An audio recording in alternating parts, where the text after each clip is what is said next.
Hello everyone, malameurtheninja here again with a new presentation for you guys on the top 5 swords from the Zelda series. Unlike the rest of my presentations, this one isn't all my opinion. I actually took a poll on the legendzelda.net forums, so thanks to all those who voted. So without further ado, the top 5 swords from Zelda.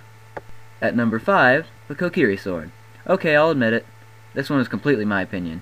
I think people stopped voting after we had 4 picked out. But anyway, the Kokiri sword is the first sword you get in Ocarina of Time and Majora's Mask. Sure, it had low attack power, but it was pretty handy. Also, interestingly enough, the appearance of the Kokiri sword suddenly changed in Majora's Mask. Moving on. At number 4, we have the Gilded Sword. Only making an appearance in Majora's Mask, this sword was the combination of the Razor Sword and some gold dust.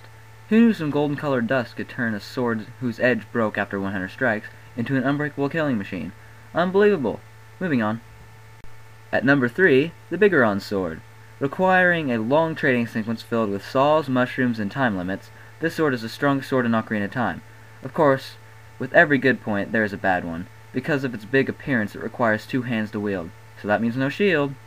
Also, the Bigoron sword is a sturdier version of the Giant's Knife, which broke in like, 6 hits. Please correct me if I'm wrong. Alright, enough about this. Let's go. At number 2, the Force sword. To be honest, this would have been my number 1 if I didn't take a poll on it. I mean seriously, this sword is awesome. Not only does it have the ability to split its user into 4, but even has the ability to turn people back to normal from stone. It saddens me to put it at number 2, but oh well. Now, the moment you've been waiting for, the number 1 sword from Zelda, and I bet you know what it is.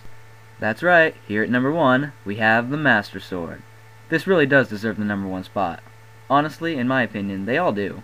But not all of them are called the Blade of Evil's Bane. The Master Sword's first appearance was in A Link to the Past, serving as the second sword Link obtained.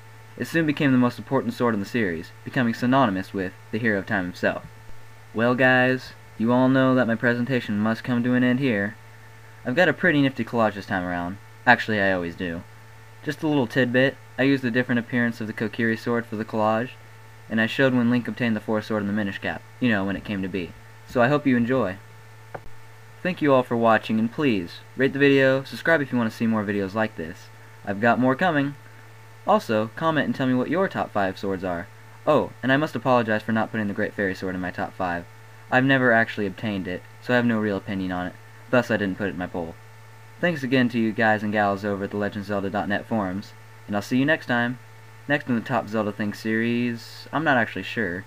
Either the top 10 characters from Zelda or the top 10 masks from Majora's Mask.